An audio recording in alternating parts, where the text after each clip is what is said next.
Ok.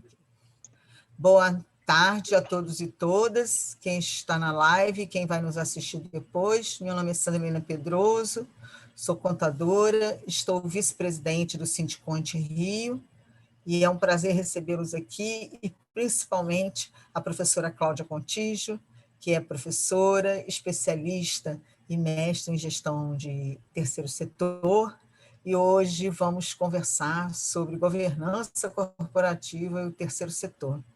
Lembrando que essa live está pontuada pelo Programa de Educação Continuada do CFC, ela tem 1 ponto, então pediria às pessoas para colocarem seus nomes, renomearem bem direitinho, para que possamos depois encaminhar os certificados. Tá? Cláudia, é um prazer receber aqui. Não sei se a presidente Diva vai querer fazer uma fala. Seu microfone está fechado.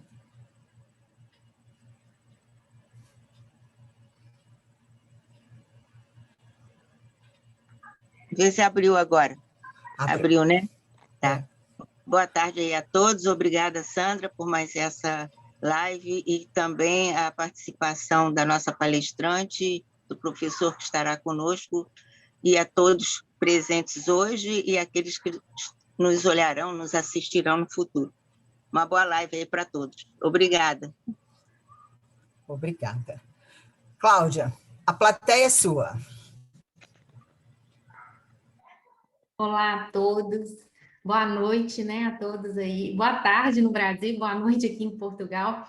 Estou muito feliz, Sandra, pelo convite, queria agradecer a todos, agradecer a você por esse convite, você é uma parceira e tanto, e agradecer vocês, e eu estou muito feliz em falar sobre governança, porque realmente é um tema que sempre me despertou muita atenção, e principalmente no terceiro setor, que a gente vê tão poucos estudos, tão poucas pesquisas voltadas para esse setor. Então, assim, é um tema que eu me debrucei meu mestrado e eu gosto muito de falar sobre ele, principalmente porque eu venho de uma organização internacional que prezava muito pela governança corporativa, porque era linkada com uma organização dos Estados Unidos, e os Estados Unidos sempre pioneiro em tudo, então, nessas boas práticas, então, eu vivi muito isso dentro dessa instituição. Bom, eu preparei uma apresentação aqui para a gente nivelar também, assim, ficar todo mundo na mesma pauta, e quem quiser pode anotar as perguntas, no final a gente faz um bate-papo, a gente tira as dúvidas, o que eu não souber também, depois a gente pesquisa e a gente vai respondendo aí, sabendo que muitos colegas aqui também já trabalham com o terceiro setor, também têm um conhecimento aí do terceiro setor, então é o momento da gente poder aqui juntos construir, né, algo que possa transformar também a forma com que a gente trabalha, a forma com que a gente tem dedicado a essas instituições do terceiro setor. Vou compartilhar minha tela aqui com todos. Vocês me confirmem aí se está ok. Está todo mundo aí? Está ok a tela? Ok. Ok? Bom, então vamos lá. Governança corporativa e terceiro setor. Vamos começar. Primeira coisa, antes da gente falar de governança, deixa eu só ver aqui que não está passando.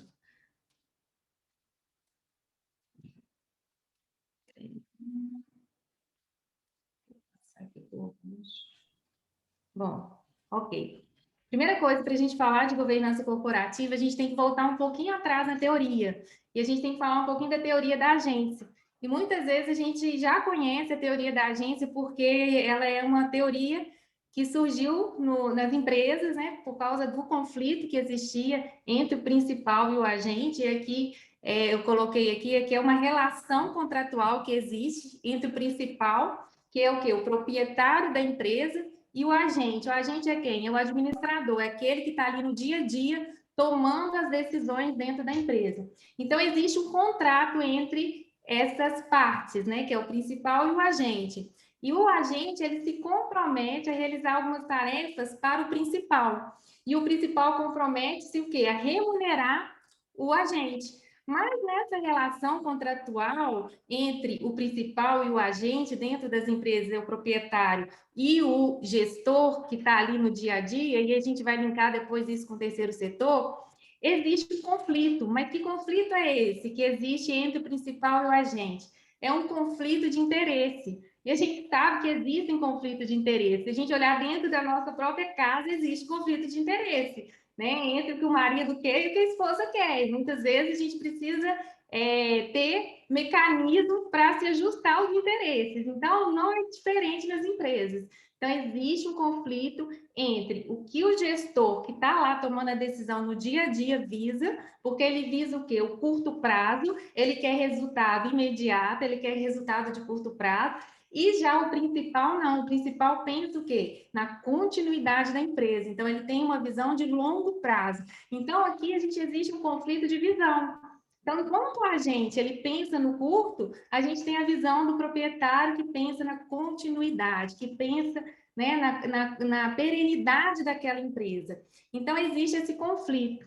E por causa desse conflito, né, a teoria da agência ela sugere e vem trazer alguns mecanismos para minimizar esse conflito. E aí, nas empresas, a gente vê muita questão de stock option, né, que dá a opção de ações para o gestor, para que ele comece a transformar a mentalidade, a cabeça dele para o longo prazo. E a gente tem aqui também um outro princípio que é importante falar. Ih, travou aqui. Ah, tá aqui. Que é um outro conceito também que nos ajuda a entender, e depois desse conceito a gente linka com o terceiro setor, porque esse conceito aqui nos dá uma visão muito clara, que é a assimetria de informação. O que é a assimetria de informação? Então, uma professora Flávia ela definiu a assimetria como referente à imperfeição das informações e dos conhecimentos possuídos simultaneamente pelo agente e pelo principal, ocasionando entre eles divergência. O que quer dizer isso? Quer dizer que o principal que está ali dentro da empresa, ele tem, ou dentro da instituição, ele tem mais informação do que o proprietário que está fora, né? Muitas vezes, aqui no caso, o acionista. Então, ele tem mais informação do que tem fora. Então, existe essa assimetria informacional. Vamos dar um exemplo aqui bem prático que acontece no nosso dia a dia, dessa assimetria de informação, que é a compra e venda de um carro. A gente vai comprar um carro. O vendedor do carro usado, ele possui todas as informações do carro. Já o comprador, ele não tem todas as informações do carro. Então, o que ele faz? Ele desconfia das informações que ele recebe. Então, se o cara fala assim, não, o carro está 100%, né? Nunca tive problema, não teve batida nem nada. Só que o comprador, como ele não conhece a história do carro, ele vai desconfiar dessas informações. E o que ele vai fazer? Ele vai fazer com que o comprador, que ele não concorde com o preço que está sendo pedido. Então, ele vai querer descontar do valor que o vendedor está querendo vender o carro por causa dessa falta de informação, por causa dessa assimetria que existe na informação. Então, ele vai querer descontar o valor que o carro está sendo vendido. E já o vendedor, ele sabe se aquele preço é justo ou não, porque ele sabe efetivamente todas as informações daquele carro. Bom, e como que isso linka com o terceiro setor e por que essa base é importante? Porque no terceiro setor a gente tem o mesmo formato, só que o que muda? Muda que a gente tem o principal, que é o doador, que desconfia se o recurso que ele está colocando naquela instituição efetivamente está indo para a ponta, para a finalidade, e a gente tem o principal, que é o gestor dessa organização, que ele tem todas as informações, né? Ele sabe todas as informações, então ele sabe para onde efetivamente o recurso está indo. Então, o que gera no doador? Gera uma desconfiança, né? E só que essa desconfiança do doador gera nele uma indecisão e uma insegurança se ele vai doar ou não recurso para aquela instituição.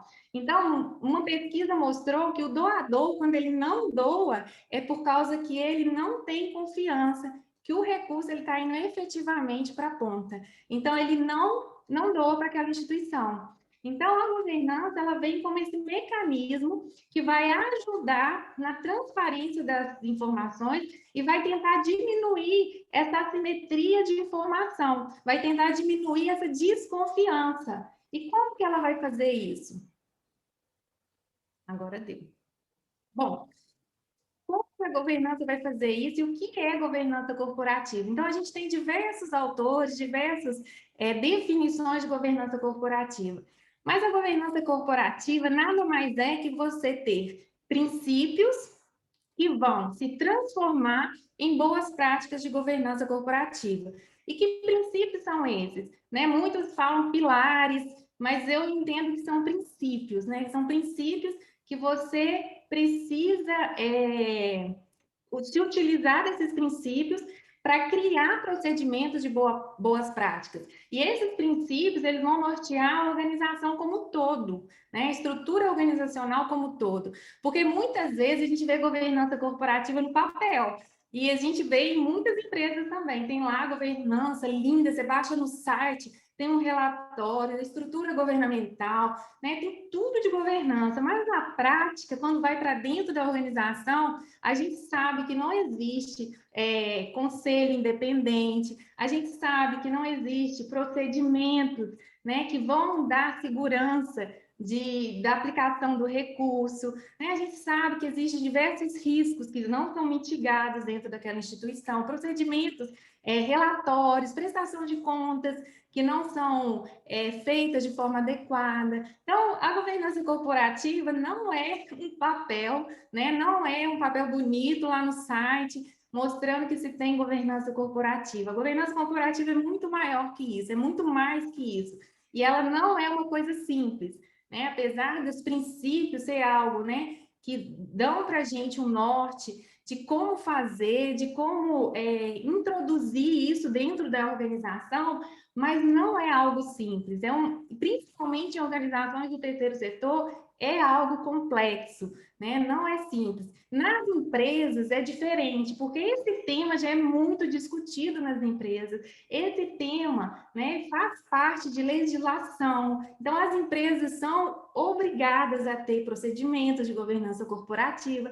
Já as instituições, não. Então, a gente tem visto aí um movimento com o novo marco regulatório, né, com o processo de seleção dessas organizações, que já existe, sim, um movimento para que elas comecem a aderir a procedimentos de governança corporativa, mas ainda não é simples, é complexo, né, para as organizações do terceiro setor. Eu peguei uma definição aqui que fala assim, que governança é um tema extremamente discutido, não é esse não, é um modelo de gestão que prevê o envolvimento de diferentes atores, cada um com seu papel, mas com um objetivo comum. E é exatamente isso, é a gente pensar nos diversos atores dentro da organização, cada um tem o seu papel, mas o objetivo final é um objetivo comum.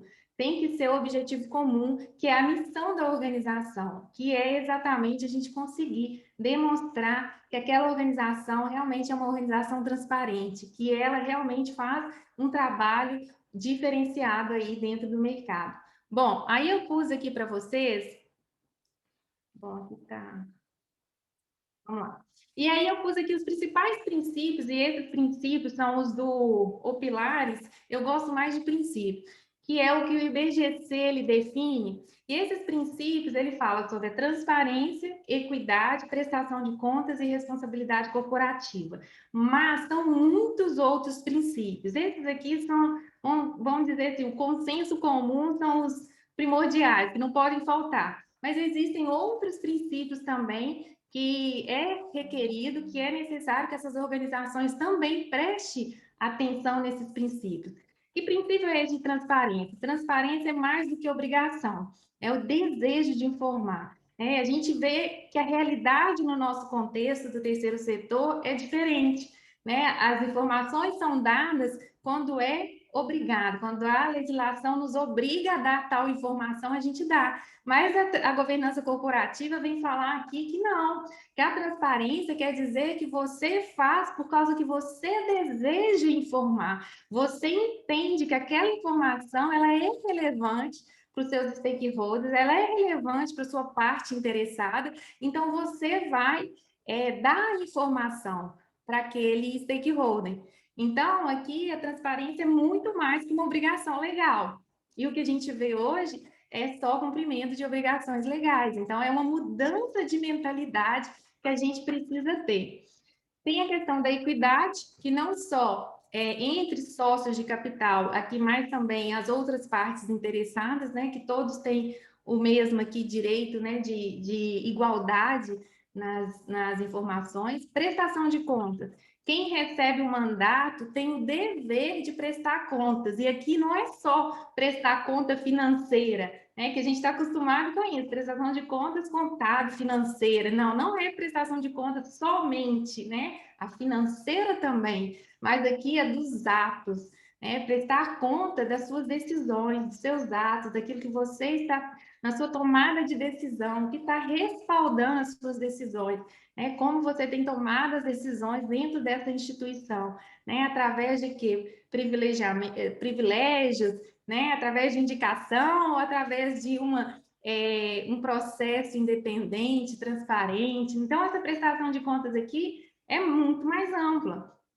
Quando a gente fala em responsabilidade corporativa, aqui também, que é uma visão de longo prazo, né? Aqui está considerando questões ambientais, questões sociais, que essas organizações já prezam por isso, mas muitas vezes a gente vê uma gestão que não é uma gestão profissional. Então, uma gestão preocupada muito com aqui e agora, com a realização, com a entrega de um projeto, mas não pensa na sustentabilidade dela. E a gente tem visto agora momentos de crise, onde essas organizações precisam cada vez mais estarem atentas com a sustentabilidade, porque não adianta nada você ter uma organização com uma missão, né? Uma missão que realmente a gente toca a todos nós, né? Que é uma missão do bem ao próximo, mas se essa instituição ela não consegue ser sustentável, se ela não consegue dar continuidade no seu trabalho, né? Ela vai fechar a porta e ela vai parar de fazer esse trabalho que ela faz. Então,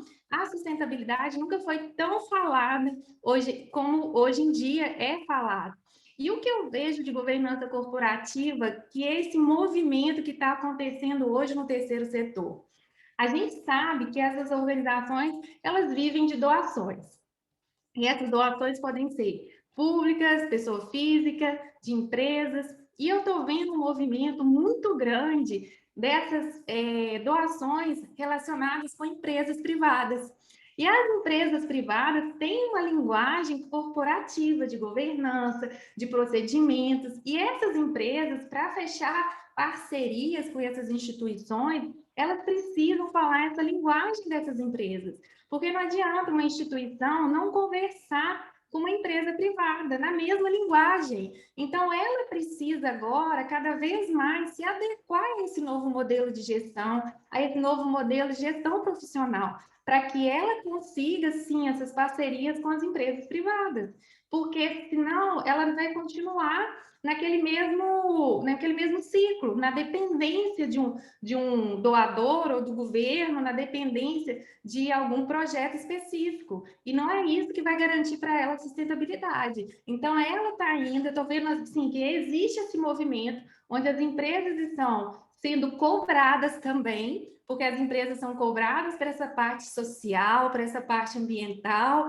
né? O público, a legislação vem cobrando isso das empresas, uma postura social, e elas estão buscando parceiros, mas para esses parceiros tem que falar a sua linguagem. Então, as organizações também estão sendo agora meio que também pressionadas a incorporar esses procedimentos de boas práticas de governança corporativa, para que ela tenha essa linguagem. Então, eu vejo isso como um movimento, e um movimento importante de se acontecer, que já era a hora. Bom, aqui eu coloquei para vocês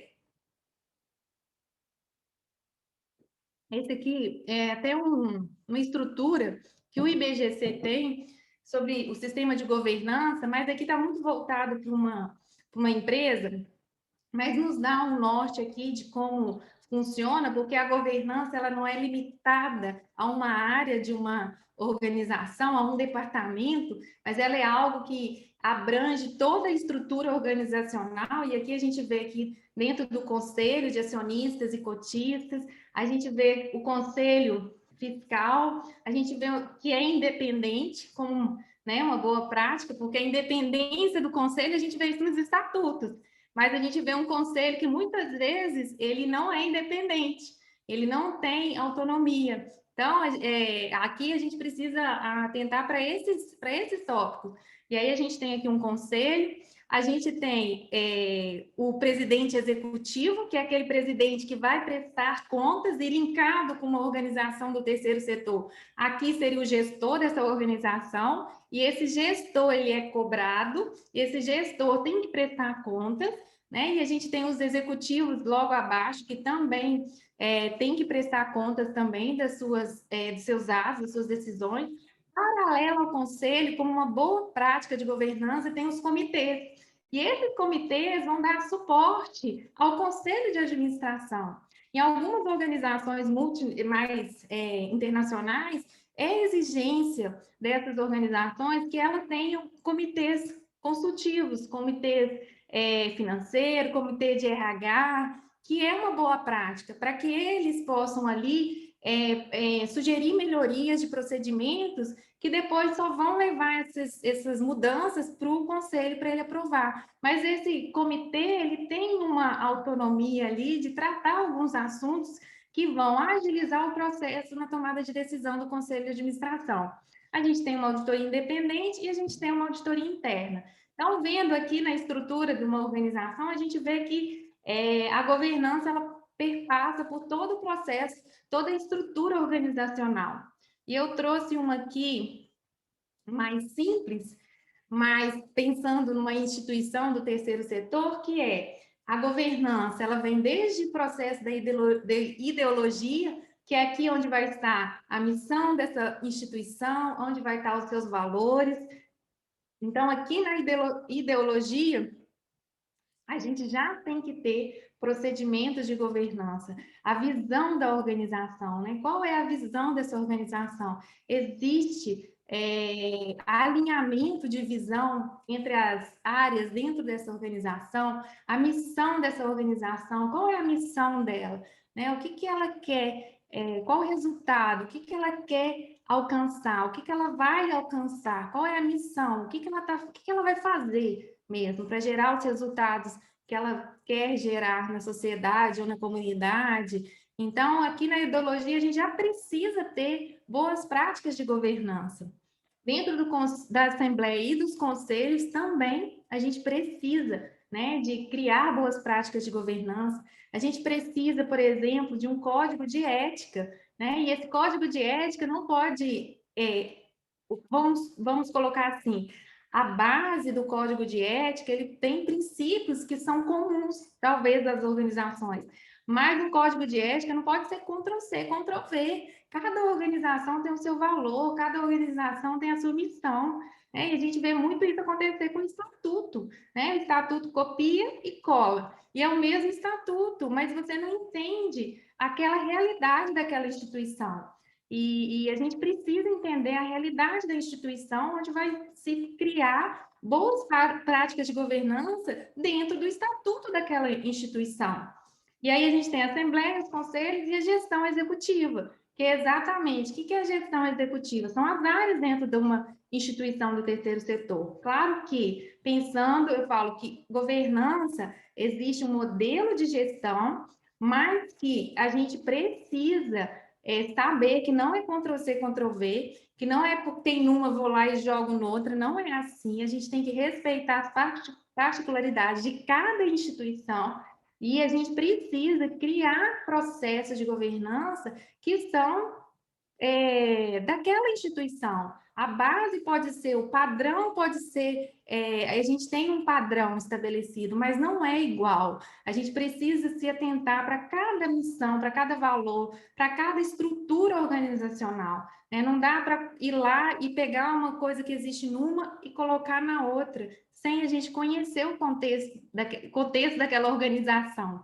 Então, aqui tem a gestão executiva, e aí a gente tem aqui as diversas áreas dentro da gestão executiva, e aqui, para mim, o contador, ele é um braço direito dessa gestão executiva.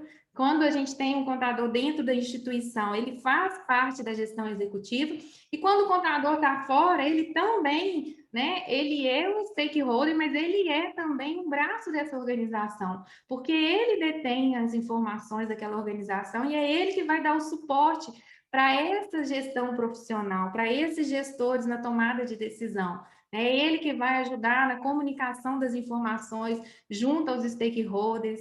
Então, aqui a gente tem gestão financeira, a gente tem jurídica, a gente tem recursos, marketing, a gente tem aqui mobilização de recursos, aqui a gente tem toda a estrutura de gestão executiva dentro de uma organização. E a rede de parceiros, que é parcerias que aquela instituição vai fazer. E até nisso precisa ter governança. Uma instituição não pode, né, ter uma parceria que não vai de acordo com a sua ideologia, que vai totalmente contrária à sua ideologia, né? Então, a gente tem que... Isso tudo tem que estar linkado. Então, quando a gente pensa em governança, a governança é muito mais, né, do que simplesmente princípios, é muito mais do que simplesmente um documento que fala sobre governança corporativa, né? Governança corporativa, ela é muito maior que isso, e a gente precisa que essa governança ela seja desenvolvida dentro dessas instituições. Claro que, como eu disse no início da minha fala, é algo que é complexo, mas precisa ser feito, porque se a gente não começar a fazer, essas organizações não vão para o caminho da sustentabilidade. Elas vão permanecer com as dificuldades que elas já têm hoje em dia, que é com falta de recurso, porque elas não são transparentes, o doador desconfia, ele não doa. E aí eu vou chegar nesse ponto com vocês daqui a pouco. Então, a governança corporativa aqui é aplicada ao terceiro setor. A gente sabe, eu já falei, que a doação é a principal fonte de recurso dessas instituições. Então, eu já falei com vocês que o doador, ele desconfia. E aí, agora eu vou falar com vocês sobre uma pesquisa que eu fiz com relação a essas instituições do terceiro setor.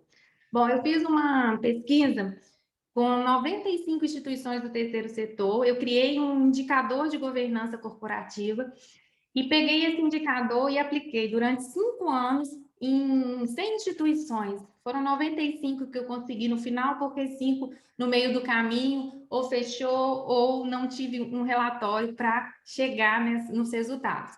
Bom, 95 instituições durante 5 anos, eu pesquisei, apliquei um indicador de governança para ver o nível de governança dessas organizações do terceiro setor. No final, o resultado foi que essas organizações, o indicador dessas organizações foi que 91% dessas instituições sequer alcançou metade do score. Então, o que isso indicou? Que a governança corporativa era muito baixa nessas entidades. E eu acredito que se a gente aplicar hoje, a gente continua chegando nesse mesmo resultado, muito baixo, porque a gente não vê uma mudança significativa dentro desse processo. Depois que eu apliquei esse indicador, durante esses 5 anos, eu fiz uma correlação, se quanto maior o indicador dessas organizações, o indicador de governança, mais ela arrecadava recursos de pessoas físicas, né, doações. Eu excluí aqui parcerias com o governo, excluí também com mantenedora, para ver se existia essa correlação. Será que existe mesmo essa correlação? Será que esse negócio de governança que fala quanto maior o indicador, mais ela arrecada recurso? E efetivamente a pesquisa mostrou que existia, sim, uma correlação e que essa correlação era significativa. Então, quanto maior quando ela aumentava o indicador de governança, mais recursos ela arrecadava de pessoas físicas, mais pessoas físicas doavam para essa organização. Então, assim, veio comprovar que realmente a governança ela é importante para a sustentabilidade dessas organizações. E ela é um dos pilares que precisam ser desenvolvidos. Mas é complexo? Sim, mas precisa ser feito, claro, não tem como, não tem outro caminho, né? Diante desse cenário que a gente está vivendo, diante de tudo que está acontecendo, a gente precisa, sim, implementar a governança corporativa nessas instituições. Bom, e um item importante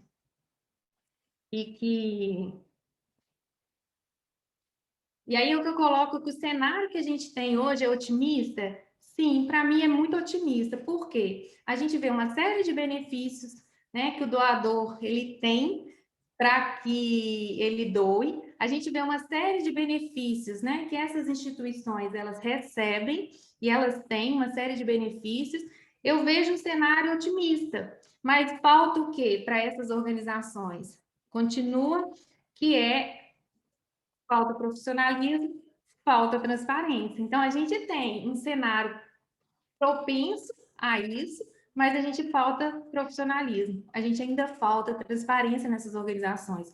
Tem exemplo de organização que eu conheço e que eu auditei de não fechar parceria, dela recusar a parceria, porque ela não fazia parte do escopo do trabalho dela, o parceiro não tinha a mesma visão que ela recusava, e era uma instituição totalmente sustentável, mas não é a realidade que a gente vê hoje dessas nossas instituições no Brasil, né? A gente vê instituições aí com muita dificuldade, né? E vemos também recurso disponível e instituições que não conseguem acessar os recursos, porque elas não têm transparência, porque elas não têm documentação, porque ela não está regular. Então, ela vai e não consegue acessar esses recursos. Então, a gente vê aqui que ainda falta transparência, que ainda falta profissionalismo nesse setor.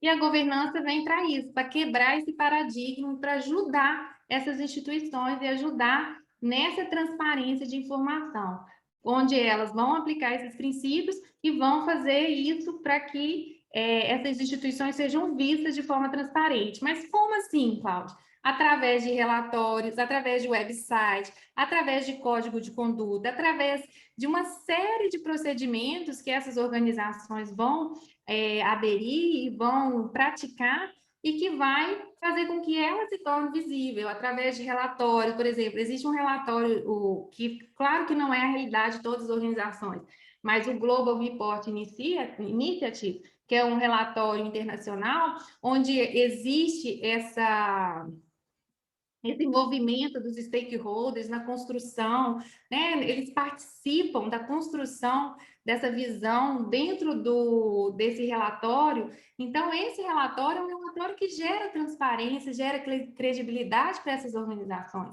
Então, essas organizações precisam preparar informações, precisam preparar relatórios que venham agora atender a demanda do stakeholder, né, que vem atender a necessidade do stakeholder, é parar de olhar para dentro e olhar um pouquinho para fora, né, e também olhar para dentro, porque a gente faz muita coisa boa, essas organizações realmente fazem um trabalho diferenciado, mas elas não sabem mostrar esse trabalho, ou não sabem gerenciar esse trabalho, então faz, entrega, mas não teve nenhum controle durante o processo, e aí não consegue ter indicador, não consegue te falar assim, quando eu cheguei nessa área, a situação era X.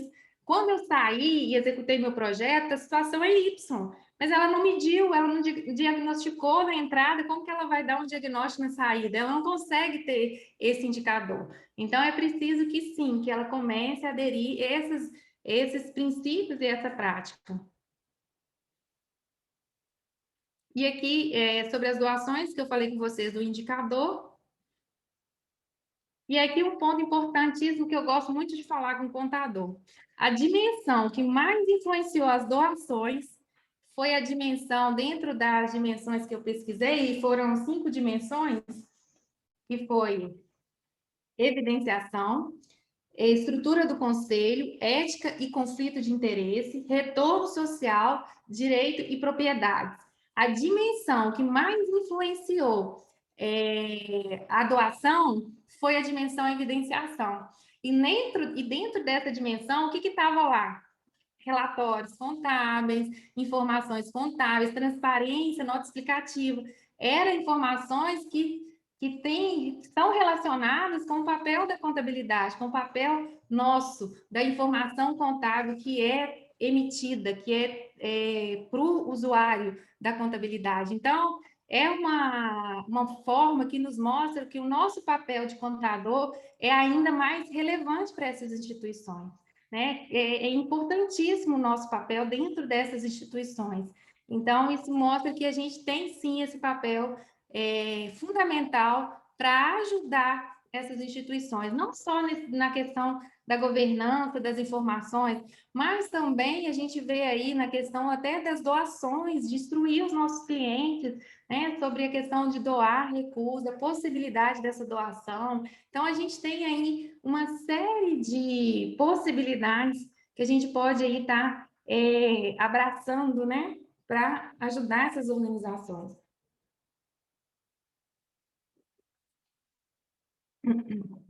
Bom,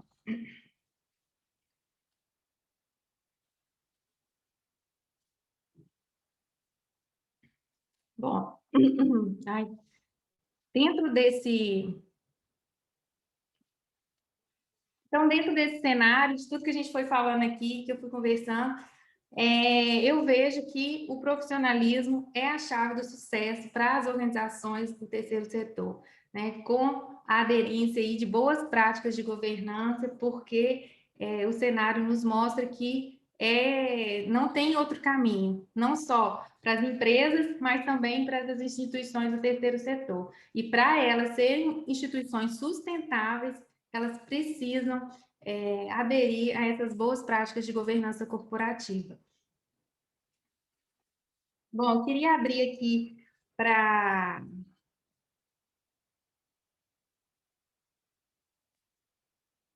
Queria abrir aqui para algumas dúvidas, algumas questões que vocês querem colocar, para a gente estar discutindo aqui, de repente colocar algumas pontuações.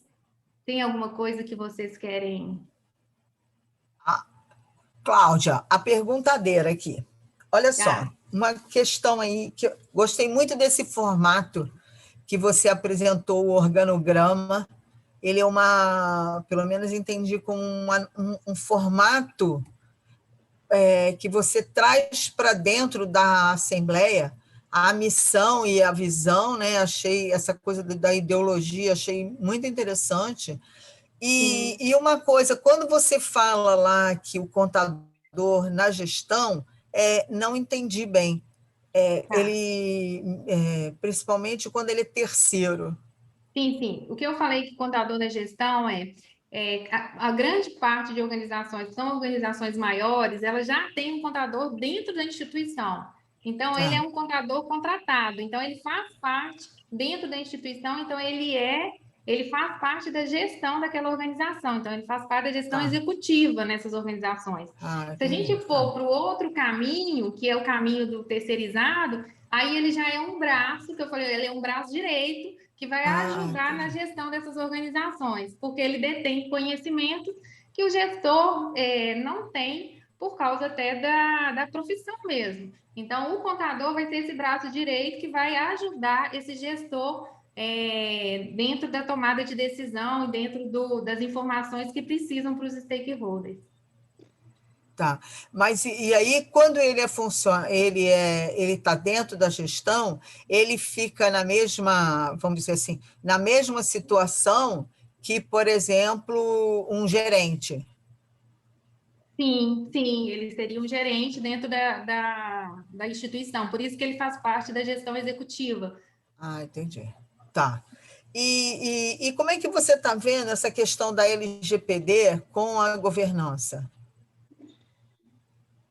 Bom, A LGPD pensando mais na conformidade, no compliance, e não a coisa dos dados. Ah, sim, é. Bom, o que eu vejo também é que o compliance, ele está dentro também da governança, o compliance, a importância da conformidade com as normas, e até ia trazer uma estrutura de compliance também, que eu ia falar sobre isso, de você estar em compliance com as regulamentações, com as normas. Então, assim, e a gente vê que muitas vezes a gente não tem procedimentos para avaliar essa conformidade, né, para verificar se as organizações efetivamente estão cumprindo com as conformidades, não só conformidades de normas internas, como conformidades legais. E a gente precisa também inserir dentro dessas instituições procedimentos de compliance. E o compliance ele vem ajudar isso. A auditoria interna tem um papel fundamental dentro desse processo de compliance. A auditoria independente também tem um papel fundamental dentro desse processo de compliance. Mas o compliance também é algo importante que essas organizações precisam aderir também a essas instituições dentro da sua estrutura organizacional e de inserir procedimentos de compliance, procedimentos de controle, né? Procedimento de controle não só preventivo, mas detectivo também, para que elas consigam estar em aderência com essas normas, porque a gente vê o que acontece. Muitas vezes as organizações não cumprem com o procedimento e depois vem o problema dentro da organização, que são as autuações, que são os problemas que a gente identifica depois, né, que é posterior. E o compliance ele vem para ajudar na prevenção dessas irregularidades que acontecem dentro da organização.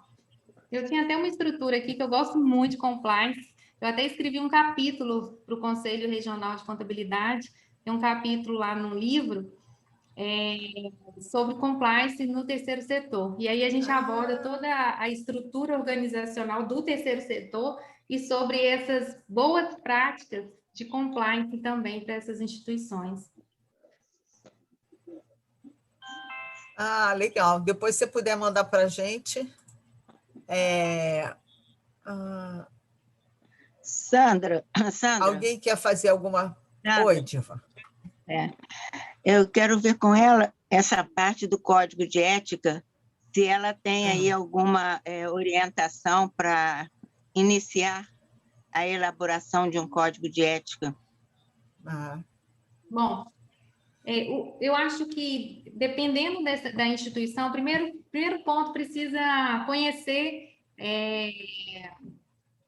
todas as normas que essa instituição... Para se construir um código de ética, você precisa conhecer a instituição, precisa conhecer a cultura organizacional, precisa conhecer a missão, a visão, os valores que estão alicerçados nessa instituição, porque os valores da instituição vão ser a base do código de ética. E esse código de ética deve ser construído junto com o RH das instituições e pautado também dentro da legislação que a gente tem baseado nas entidades do terceiro setor. Bom, o que eu vejo que acontece normalmente? Cria-se um comitê, que é um comitê de RH, que vai ajudar, e ali dentro desse comitê você vai ter pessoas que vão ajudar na construção desse código de ética, mas pessoas que efetivamente conhecem da instituição e profissionais que vão ajudar dentro desse processo para construir esse código de ética. Eu posso, depois, eu posso passar para vocês, eu tenho alguns códigos de ética, modelo, para que vocês possam ter uma visão da construção do código de ética, mas é um modelo mesmo, claro que é o que eu falei, não dá para a gente pegar um modelo de um código de ética e introduzir, a gente precisa conhecer essa instituição. Agora, o modelo, esse formato de comitê, ele é muito importante e eu acho que ele faz ele dá um suporte muito grande para essas instituições, porque dentro do comitê, elas convidam voluntários, né, pessoas voluntárias que vão ajudar nessa construção, que são voluntários que vão ajudar, conhecem do tema e vão ajudar na construção do código de ética. Mas o gestor também tem que participar, porque o gestor ele tem que estar junto. Obrigada. RH também. Porque são as que praticam, quem está, são os funcionários que estão dentro das organizações, os empregados que estão no dia a dia e que pode nos dar muitos subsídios, né, para fazer o melhor ali dentro das relações cliente, profissionais. Muito bom. Então, a gente aceita, sim, esses modelos, serão bem-vindos. E, assim, o que a gente tem que pensar também é que, quando se contrata um profissional, o primeiro passo deveria ser que ele lesse o código de ética da instituição. Né? Ele precisava estar alinhado com o código de ética. Se existir algum conflito entre os valores dele com aquilo que está ali, ele já nem poderia estar ali naquela instituição. Né? Se tiver um conflito de interesse, um conflito entre os valores daquela instituição. Então, eu entendo que o Código de Ética é, sim, uma ferramenta importantíssima e uma ferramenta de governança, de boas práticas de governança corporativa. Obrigada, valeu. Oi, Kleber, faz sua pergunta. Boa tarde. Boa tarde. Cláudia, você falou sobre governança e sobre compliance. São duas... como é que eu vou dizer? Dois projetos diferentes. Sim. Cabe a implantação de um sem o outro, e se couber, o resultado não fica prejudicado? Bom, eu entendo que a primeira coisa que deve se ter dentro de uma organização é governança, porque a governança ela vem, como eu coloquei aqui para vocês, desde a ideologia até da estrutura de gestão. Eu não pus operacional, mas vai até a gestão executiva ali. Agora, o compliance, ele também é importante dentro de uma instituição, mas se ela não tiver com uma governança definida, princípios estruturados, o compliance só vai mostrar para ela que ela não está em conformidade com nada. Então, o primeiro passo para mim é a governança e depois sim o compliance. O compliance vai vir ajudar dentro desse processo com, por exemplo, auditoria interna, que vai ajudar a ver a conformidade daquela organização com relação às normas. Pensa eu fazer um compliance dentro de uma organização que não tem nem normas e procedimentos, não tem nem... não tem como ela falar que ela não tem compliance, ela não tem nenhuma norma, não tem nenhum código de ética. Então, primeiro se precisa de uma governança para depois a gente fazer um trabalho de compliance. E aí, sim, o compliance ele vem, sim, para ajudar e para agregar mais transparência dentro dos processos, que é a questão da conformidade com a legislação, com a conformidade com os processos organizacionais, com as normas, e com muitos outros processos. Ou seja, o compliance complementa a governança. Exatamente. Exatamente. O compliance complementa, para mim, a governança, exatamente. Obrigado. Não, eu também acho isso, eu só queria saber a sua opinião. Eu vejo dessa forma. A gente vê compliance aí em muitas organizações, mas são organizações que já estão estruturadas, tá? Que já tem um trabalho significativo, que já faz um trabalho muito forte na parte de governança, de independência dos conselhos, o conselho fiscal realmente conhece, mas a realidade da maioria das instituições não é essa. Então, a maioria das instituições não tem nem governança, sequer um compliance. Né? O compliance, ele não... Estruturar um compliance é ainda mais complexo dentro da estrutura organizacional. O governança já é complexo, compliance também é. Mas se não tiver governança, como é que eu vou ter compliance? Correto, obrigado. Obrigada, Kleber. Isso é impressionante, né? Porque, de maneira geral, as pessoas acham que são assuntos, vamos chamar como uns temas diferentes, quando, na verdade, eles todos se completam. Né? Sim. Então, temos que falar mais, cada vez mais disso, para que as pessoas para que as organizações assumam esses assuntos dentro do seu dia a dia, que talvez facilitasse bastante para elas, principalmente no quesito recebimento de doação. Exatamente. Eu gostaria de fazer uma pergunta. Fala aqui. Pode ser agora? Fala, Neuma. Então, Cláudia, você fala da confiança das organizações não governamentais, né? Você fala disso tudo que vem se fazendo. Você não acha que isso é uma questão de tempo para se obter mais confiança? Porque eu não sei se você viu um documentário há mais de 10 anos atrás sobre as instituições, que era toda aquela bagunça que tinha, toda a desestruturação, né? E eu acho que daquele tempo para cá, acho que foi 2004, 2005, eu não me lembro bem da época. Se a gente comparar as organizações daquela época para hoje, eu acho que houve mudança, a confiança parece que está maior. Você não acha que isso é uma questão de tempo, que vai ser mudado? Porque, assim, por exemplo, o Código de Ética ele surgiu já depois. Até aquela época não se falava do Código de Ética nas instituições, né? E agora até para as empresas também, todas as empresas têm um Código de Ética, né?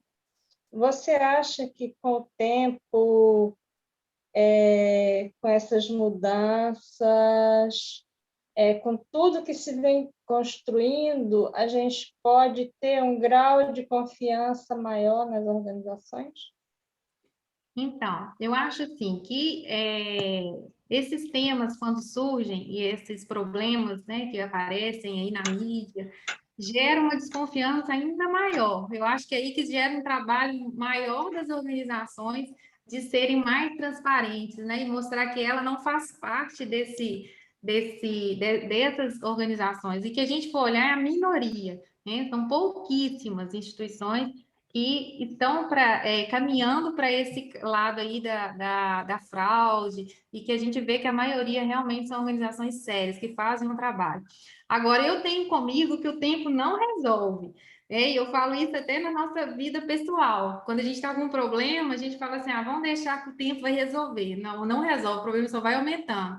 Então, eu acho que o tempo, o que vai acontecer é que existe uma mudança do mercado, que é o que está acontecendo agora. Essas organizações têm buscado empresas para fazer parceria, mas as empresas elas estão exigindo um nível de gestão profissional dessas organizações e de mecanismo de governança, porque quando você põe recurso numa instituição, você está vinculando a sua imagem àquela instituição. Então, você quer fazer parceria com uma instituição que preze pelos mesmos valores que você, no sentido de ter princípios, de ter uma gestão profissional. Até porque você vai precisar dessas informações para testar conta do recurso que você está fazendo parceria com uma instituição. Eu acho que o tempo faz com que, talvez, o que evolua aí é o conhecimento que a gente tem da relevância dessas instituições, que a gente não tinha tanto, né? Igual a gente não tinha tanta informação desse trabalho dessas instituições. E quanto mais informação a gente tem, mais a gente sabe que elas vão desenvolvendo. E aí elas se começam a tornar evidente esse trabalho dessas entidades do terceiro setor. Então, aí sim, o tempo eu acho que vem trazer mais informação, mas se ela não fizer o trabalho dela e ficar parada no tempo, né, não vai resolver, porque ela não vai realmente conseguir aumentar recursos e angariar recursos, porque o mercado exige, né? A gente vem aí o novo marco regulatório, que já tem uma série de pontos de exigência que essas instituições elas têm que estar em aderência, né? Já tem um processo de seleção da instituição, o governo, as prefeituras, quem for dar recurso, né? Oferecer recurso para essas organizações, parcerias, tem que ter um critério de seleção. Então, assim, a gente vê uma exigência do mercado.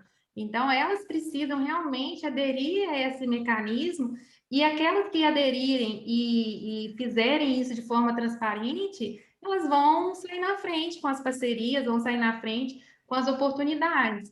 Eu vejo dessa forma. Ok. Acho que é por aí mesmo. Mais alguém?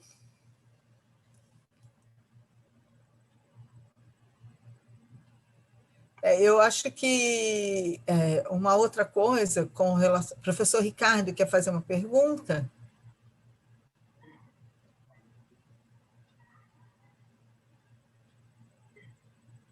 Desculpa, professora, mas minha pergunta não, até que não foge tanto do assunto, porque essa questão da governança, que a gente está discutindo aqui, logo no início, né, se confundiu muito, porque as pessoas que confundiam muito responsabilidade social das empresas, né, que é a empresa privada, e com o terceiro setor.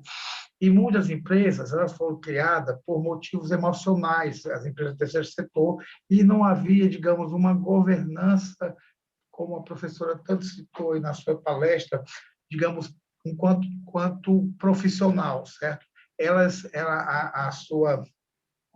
O seu gerenciamento, certo, era mais pelo amor, pela causa, e não como a gente está tanto batendo aqui com o profissionalismo. Só essa minha falazinha que eu gostaria que eu queria ressaltar. Obrigado, viu? Esse ponto, professor Ricardo, é muito importante mesmo, que foi ressaltado, porque é isso mesmo que acontece. Elas começam por amor, né, a uma causa, e depois a gente vê que começa assim, mas hoje a gente precisa, elas estão sendo requeridas essa evolução, porque só o amor não resolve Não, a e o pior de tudo, que elas, como só sem nenhum tipo de prática, de conhecimento, de gerenciamento, elas nada. se falem, né, de 2, 3 anos já não existe mais. Exatamente, exatamente. E aí Infelizmente. aquele que é o fundador, né, já não está aí mais, então quer Já. dizer, como se aquela instituição perdesse Pronto. todo o E propósito, todo né? propósito. E essa confusão, pessoal, que fazem muito infelizmente, se cria as leis para, como é a questão do terceiro setor, as empresas que têm como propósito maior o bem-estar sócio e ambiental da sociedade, mas muitas empresas, como eu falei lá no início de brincadeira, como a filantropia, infelizmente, as maiores, principalmente as superavitárias, as empresas, elas possuem fundações. Que fundações são o quê? São empresas do terceiro setor. E elas compram pelas fundações, certo? E utilizam o quê? E repassam essa mercadoria para as empresas de segundo setor, ou seja, por questões de isenção de impostos, e etc. Todo essas maracutaias que existem, infelizmente.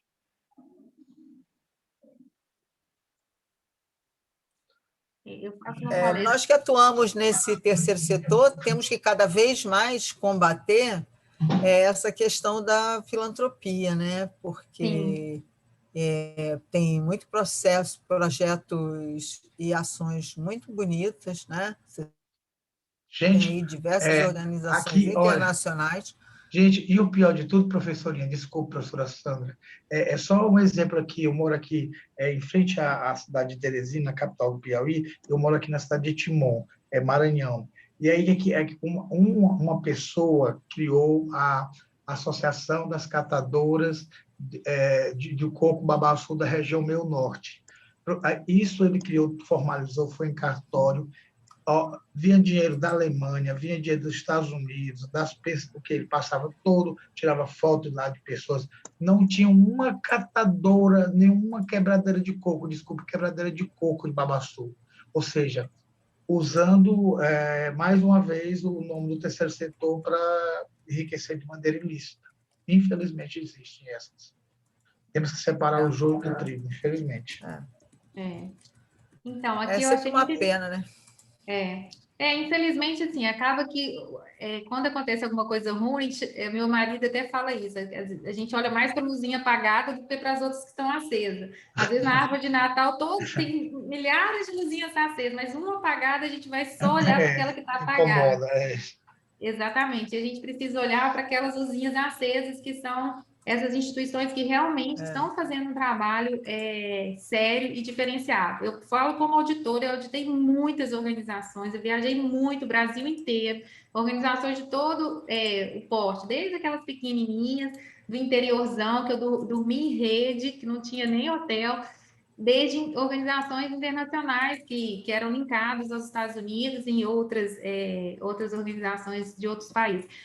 Mas eu vi o trabalho na ponta, eu vi a seriedade do trabalho, a transformação que era levada para aquelas famílias. Então, assim, a gente vê que existem, sim, muitas instituições sérias, né? E se a gente for olhar os hospitais hoje que sustentam o país, são hospitais filantrópicos, né? Não são hospitais públicos, são filantrópicos. Então, assim, a gente vê universidades, a gente vê tantas instituições. E aqui em Portugal, eu achei interessante que agora, na época do imposto de renda, eles colocaram placa em todos os lugares de parada de ônibus, falando para a gente doar o IR, os 5%, para as instituições, que era uma recomendação do governo da gente fazer essa doação, que é o que a gente tem aí no Brasil, mas que a gente não vê essa incentivação de ser feito. Existe um medo da gente cair na malha fina, né? E aqui não, aqui você tem essa mentalidade de que esse é o caminho certo a fazer, porque reconhece essas instituições como instituições sérias. E aí tem a lista lá de instituições que você escolhe para qual você quer fazer a doação. E eu vejo que a gente precisa, por exemplo, no Brasil se doa muito pouco, né? Da destinação do imposto de renda é pouquíssimo que se vai para que é feita essa destinação. E essa é uma decisão nossa. Perfeito, professora. Inclusive, você tocou também num tópico bem interessante, que é a questão da transparência. Gente, quanto mais transparente for essa organização do terceiro setor, certo, mais ela vai ter confiabilidade no mercado, mais ela vai ser sustentável. Não adianta, houve todo aquele não foi clamor, mas é aquela toda desconfiança em relação àquele programa da Globo, que é Criança Esperança, que até não tiraram por conta de tanto de querer saber dos projetos os quais eram falados que iam ser executados, e aí você não via projeto, não via aquela transparência das informações, e por conta disso, creio eu que deram basta. Mas a necessidade dessa transparência, principalmente para os seus doadores, você tem que dar satisfação aos seus stakeholders. E também do cidadão cobrar também, né? A gente cobrar essa transparência. Aí eu chego no supermercado, olha, você quer deixar aí esses 50 centavos, 60 centavos, lá no principalmente Pão de Açúcar que a gente. Aí ele disse, é para uma associação dos cegos, aí disse, não, tudo bem. Agora eu vou dizer, se esse dinheiro não chegar lá nessa associação, o dono desse dia, o dono dos parentes vão tudo para o inferno. Viu? Porque vocês estão abusando do poder, né, da sociedade, estão usando de má fé. Sim. Professor Kleber quer Olha, falar. professor Ricardo, desculpa discordar do senhor. Eu trabalhei em alguns projetos que receberam recursos do Criança Esperança. Foram projetos muito exitosos, que funcionam nas comunidades aqui no Rio de Janeiro. Não houve, ano passado, houve uma interrupção da divulgação, mas o projeto, porque foi feita uma outra vertente, já que a gente estava na pandemia, e foi dado mais uma vertente de solidariedade para alimentação, mas os projetos continuam. As organizações que participam dos editais que recebem os recursos são organizações muito sérias. A única questão que a gente sempre discutiu é que parte do recurso é utilizado para a montagem da estrutura de governança desses recursos, mas, inclusive, a parte do show e tudo mais, isso era custeado com o próprio recurso da TV Globo, tá? Ótimo. É isso que a gente está precisando, professora. É desse respaldo, dessa transparência, dessas Mas isso lá informações. no site do Criança Esperança tem lá todas as prestações de contas, porque a gente faz as prestações de contas e é colocado. Se você olhar, se o senhor olhar lá, o senhor vai ver lá as prestações de contas. Não estou defendendo a TV Globo, eu estou fazendo uma questão de... Não, só para deixar claro, porque depois quem vai assistir vai achar assim, está fazendo... Não. Estou fazendo a questão da justiça, porque a gente está falando de terceiro setor, existem muitas instituições muito sérias no Brasil que fazem trabalhos belíssimos o que me causa mais... e que precisam de colaboração, de ajuda. Isso. Essa questão da destinação do imposto de renda é uma causa que nós, no Conselho Regional de Contabilidade, Conselho Federal de Contabilidade, tem trabalhado bastante. Eu, agora mesmo, pouco antes da live, estava gravando um vídeo, porque eu apoio o Conselho Municipal da Criança e Adolescente da cidade do Rio de Janeiro, sou doadora, participo como voluntária de todas as assembleias deles, tudo que eu puder contribuir com eles, vou contribuir, porque são pessoas sérias que participam, e eu acho que a gente não pode confundir os conselhos que são paritários com a política das prefeituras. Tá? São coisas diferentes, são governanças diferentes. Isso. O que nós temos que aprender todos é a diferenciar e aprender a votar, e a cobrar. Tá bom? Ótimo, obrigado. Realmente esse retorno que a gente está querendo. Mas o que me causa maior, não é uma desconfiança, mas, digamos, um tanto quanto inquietude. Inquietude é que os estados mais pobres do Brasil praticamente estão aqui, por exemplo, Piauí e Maranhão. Eu não vejo um projeto do Criança Esperança no Ceará, na Paraíba, no Piauí, no Maranhão. É porque o projeto do Criança Esperança, a organização tem que aplicar no edital. Sandra, não é uma distribuição de dinheiro. Tem um edital, o edital é aberto e a instituição séria e idônea participa. E aí ela participa do edital. Se o projeto dela for escolhido, ela recebe o dinheiro. Depois dá uma olhadinha lá, tem vários projetos. Tem um projeto aqui no Rio que é belíssimo, que é o Luta pela Paz, que funciona dentro da Maré. Tem um no Vidigal, tem na Rocinha, tem lá na Vila Aliança. Em Recife tem 2 projetos, se não me falha a memória, Fortaleza também tem, pelo menos o que eu conheço, assim, bem legal, tá bom? Fala, obrigado. Kleber. André, eu gostaria de fazer uma observação. O Kleber está meia hora com a mão levantada, gente, por favor. Já estou cansado. Sandra, aproveitando essa sua última fala,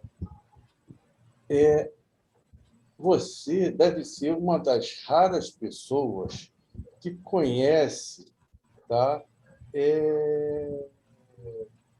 onde os recursos do Criança Esperança são aplicados. Por quê? A maioria da população desconhece. E aí, essa maioria fica à mercê daqueles eventos políticos, tá? Que procuram, como é que eu vou dizer, ir contra a Globo e se pega tudo. E aí essas pessoas, por serem mal informadas, acreditam e divulgam. Então, tudo que é negativo é muito mais fácil de se acreditar. Então, eu acho que nesse projeto do Criança Esperança, tá, aí falta muita transparência. Por quê? Se tudo fosse divulgado para a população como um todo, tá, eu acho que as doações seriam maiores. Eu acho que mais do que isso. Evelyn ou Bárbara, por favor, você pode liberar a tela para eu compartilhar? Eu vou compartilhar o site aqui para as pessoas. A questão, Kleber, eu acho que é maior do que isso. De maneira geral, essas informações são liberadas pelos sites, né? Posso concordar, e, por exemplo, tive algumas conversas sobre isso, a forma, né? E a Nilma está aqui, a gente fala muito da questão da transparência ativa. Muitas vezes a informação não está clara o suficiente para o leigo. Então, isso dificulta muito as diversas ações. Porque deveria ser de uma forma que você pudesse entrar lá no site e ver. Mas isso a gente sabe que não funciona bem assim no Brasil. Até, eu acho que tem uma vertente que muitos desses projetos são feitos por voluntários, que têm boa vontade, mas não têm profissionalização, que foi isso que a professora Cláudia, logo no início da apresentação dela, ela fala, e é uma coisa que a gente cada vez mais tem que falar do terceiro setor, que é a profissionalização. Se a gente pensar na história do terceiro setor, ela vem lá da Segunda Guerra Mundial, que são as irmãs, as senhoras, que se juntaram após o Holocausto para reconstruir o mundo, né? Você tinha anteriormente, as que você tem são as igrejas que faziam, organizavam a filantropia, né? Então faziam as caridades, por isso que, inclusive, tinha o nome de caridade. Depois da Segunda Guerra Mundial é que começa-se a organizar, quando a ONU sugere a reconstrução do mundo e que faz com que tenhamos a profissionalização disso. Pode ter muito tempo, tá, 1946, 45, mas ainda é muito recente. Porque com isso, a gente passou por várias situações que essas causas foram crescendo. E isso está sendo profissionalizado e alguns setores muito organizacionais, outros não, né? Você ter uma ideia, há pouquíssimo tempo, por exemplo, tinha sindicato das ONGs, tanto patronal quanto de empregados. Hoje já tem. Hoje temos federação.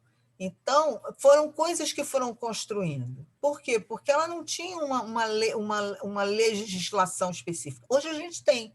Hoje, os empregados das organizações sem fins lucrativos no Brasil, elas têm diversos sindicatos que começam a organizar como esses trabalhadores, porque se a gente olhar, vou dar um exemplo aqui de 2004.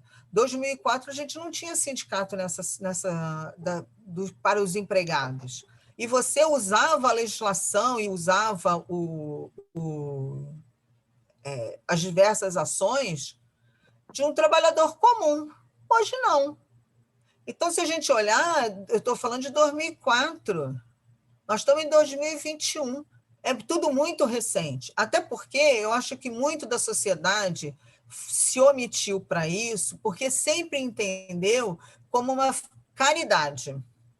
E, na verdade, não é mais caridade, porque nós temos muitas ações que precisam, e a gente tem que lembrar, né, a professora Cláudia mostrou aqui, é que essas organizações recebem recursos não só de doações de pessoas físicas, ou também de empresas, que isso vem de impostos. E, muitas vezes, os impostos, o próprio governo destina parte desse recurso para as organizações, porque ele não tem capilaridade para fazer isso. Então, ele entrega para uma terceira pessoa para fazer. Nós temos visto grandemente isso, que são as OS dos hospitais e tudo mais. Só que a gente tem uma questão de corrupção, que eu acho que a gente não pode também confundir. Nós temos no Brasil uma questão da corrupção e da politicagem, isso é que nós temos que combater. Corrupção mata. E nós, enquanto cidadãos, inteligentes e capacitados, porque a maior parte, aqui, todo mundo que está aqui é contador, nós temos responsabilidade, nós temos que fazer, nós temos que cobrar e participar. Então, assim, participar dos conselhos dá trabalho? Dá sim, mas eu vou lá na reunião do Conselho da Criança e Adolescência todo mês. Ela é aberta. Por que eu não vou? Quero saber, eu sou doadora. Eu quero saber onde está, quais são os projetos que estão sendo aplicados, o que não está. Faço campanha na maior de coração aberto, porque sei que o grupo está lá, é um grupo sério, são pessoas assim muito interessantes, as discussões dos projetos muito boas. A gente tem os conselhos da criança e adolescência, a gente tem que lembrar que dentro desses conselhos estão os conselhos tutelares. O número de crianças que sofrem abusos nesse país é um número absurdo e somente nós, enquanto sociedade, podemos mudar isso. E faço sempre, e desculpa o discurso, mas eu acho que nós temos que participar, nós temos que fazer esse enfrentamento da violência contra a criança. Elas sofrem muito, e a gente assiste isso o dia a dia. Desculpa, tá? Porque esse é um assunto assim que... Olha só, concordo com tudo isso que você falou, só que você é uma pessoa super engajada, tá? Convido a todos a serem engajados. Não, mas a maioria da população não é, até talvez por uma questão cultural. Eu vejo duas situações, vou até exemplificar, tá? Relativa à nossa cultura. O brasileiro não tem uma cultura de doação, assim como não tem de fazer seguro. Ele só faz seguro por obrigação. Então, eu acho que tem que se fazer um trabalho muito mais de divulgação, de mostrar tudo o que está acontecendo, o que pode ser feito, ou seja, fazer com que as pessoas se engajem, tá? Não em tudo, mas cada um no que tiver mais afinidade. Isso, tá? Eu vejo que eu também já trabalhei no terceiro setor. Então, eu sei da dificuldade, agora menos, mas há 25 anos atrás, tá? Era extremamente difícil obter doação. Tá? Era complicado. E hoje, tá? Não é dizer que é mais fácil, não, é menos difícil. Mas tem que haver um trabalho de base que até hoje eu não vi acontecer. Verdade. Então, essa é a minha opinião. Tá? Mas, Kleber, olha só, desculpa te interromper, já te interrompendo. Eu acho que isso concordo, é uma discussão. Eu acho que vai ter um seminário agora, um festival só sobre esse assunto. Eu acho que vale a pena. Depois eu vou pedir para o pessoal, vou mandar divulgar para vocês. Eu acho que vale a pena a gente divulgar e falar cada vez mais sobre isso. Queria agradecer a professora Cláudia.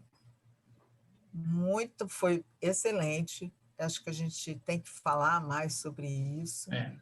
Agradecer a todos que estiveram aqui. Lembrar que amanhã nós vamos ter live sobre como declarar o MEI no Imposto de Renda Pessoa Física e sobre também as dúvidas sobre o auxílio emergencial e o auxílio do bem. No dia 19, teremos live sobre como legalizar uma empresa com a professora Rosemarie Debon. E no dia 25 de maio, gente, é o Dia da Cidadania Fiscal. Então, vamos conversar com a contadora e presidente do Observatório do Brasil, Belonice Sotoriva. E no dia 26, vamos ter com a professora Silvia Sanches para falar de Destrave Sua Mente, do autoconhecimento à clareza do pensamento, que é o que a gente tem trabalhado, sempre trazer alguma coisa mais para a pessoa, né? E aí queria convidar a todos para nos seguir nas redes sociais. Ótimo. Depois, se quiser rever essa live, vai estar lá no nosso canal no YouTube. E muito obrigada a todos que estiveram aqui, os diretores, ao corpo funcional, muito obrigada. E boa noite já para vocês. Boa noite. Cláudia, boa noite, muito obrigada. Professora, só queria colocar mais um adendo, só para a gente fechar, se for possível. Olha, como o professor falou, o professor Kleber, a coisa está tão enraizada, essa questão cultural digamos, da filantropia, vou no geral, do toma lá da cá, que se que eu posso, eu faço doações na periferia daqui da minha cidade. Eu chego com uma cesta básica e tudo, bato na porta e tudo, não falo meu nome nem nada, entrego a cesta. A pergunta que eles me fazem, quem pode adivinhar a pergunta? Doutor, e é para votar em quem? Gente, de 10 pessoas que eu entrego a cesta, 7 me perguntam quem é meu candidato. Caramba, é a troca, né? É a troca. Pois é, já está enraizado, já é uma coisa que no Nordeste é cultural. Infelizmente. Então, nós temos que trabalhar muito, muito, muito para trocar essa ideia. Temos que falar muito sobre a importância da honestidade, sobre, como a Cláudia trouxe, a importância de termos códigos de éticas pessoais. Porque para nós fazermos empresariais e institucionais, primeiro temos que ter o nosso código de ética pessoal. A hora que eu levanto, que eu me olho no espelho, e a hora que eu deito e me olho no espelho novamente. O que eu fiz durante o dia para para conscientizar outros e a mim mesmo, porque não adianta papel, conforme a Cláudia colocou, papel e deixar escrito numa gaveta ou pendurado num lugar de fácil acesso. É preciso praticar a ética. Falar de ética é fácil. Agora, difícil é praticar a ética. E nós temos que incentivar outras pessoas a fazerem como nós. Em quem vou votar? No que a sua consciência determinar. Procure conhecer os seus candidatos. Procure conhecer os candidatos que existem, o que eles fizeram até hoje. Não o que eles prometem fazer, mas o que já fizeram. Fizeram bem? Tudo continua. Não fizeram, não correspondeu, veio trocar, seja o que for, por um voto, não é o caminho. Esse discurso é que todos nós precisamos fazer diariamente, 7 vezes, pelo que você colocou na sua região. E certamente será quase que 100% das vezes em todos os outros lugares. Porque nós temos que ajudar a mudar os governantes, seja de que escala for, seja de nível for. A começar pelo condomínio. A gente fala mal do síndico, mas não vai à assembleia de condomínio. E parece, professora... Fofoca, come, né, no interfone, por que não participa enquanto cidadão na primeira célula sua de convivência? É ali que começa a vida. E parece, professora, que eles querem o quê? O povo mais ignorante, mais dependente deles para poder obter essa troca. Sandra, por favor, vamos promover uma live em algum sentido de cidadania, ética pessoal, e é hora da gente começar. A eleição está chegando, seja em que estágio for, até a eleição de síndico. A semana que vem a gente tem eleição de síndico, então já começa por aqui, entendeu? Mas muito boa a participação de todos, é um assunto palpitante, que se deixar a gente passa 2 dias falando sobre o assunto. Cláudia, muito obrigada aí pela sua exposição, foi muito boa. Esse formato, Sandra, também é bastante interessante, onde traz uma sequência de informações para o nosso desenrolar da nossa profissão e do nosso dia a dia, e mostrando quais são os caminhos, às vezes, que a gente até faz, mas não faz de uma forma sistematizada, e que a gente precisa, e aí, Cláudia, a gente no sindicato está fazendo essa parte toda de conformidade, de compliance, para então depois ver como adaptar a LGPD dentro das nossas necessidades também.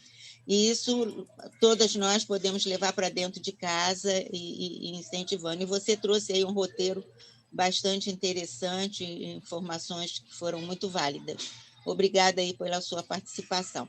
E a todos que estão aqui conosco, que fizeram alguns questionamentos ou não, mas que nos ouviram, e principalmente a Cláudia, aí, com todo o seu enriquecimento para nós. Obrigada, Cláudia, obrigada a todos. Sandra, está contigo.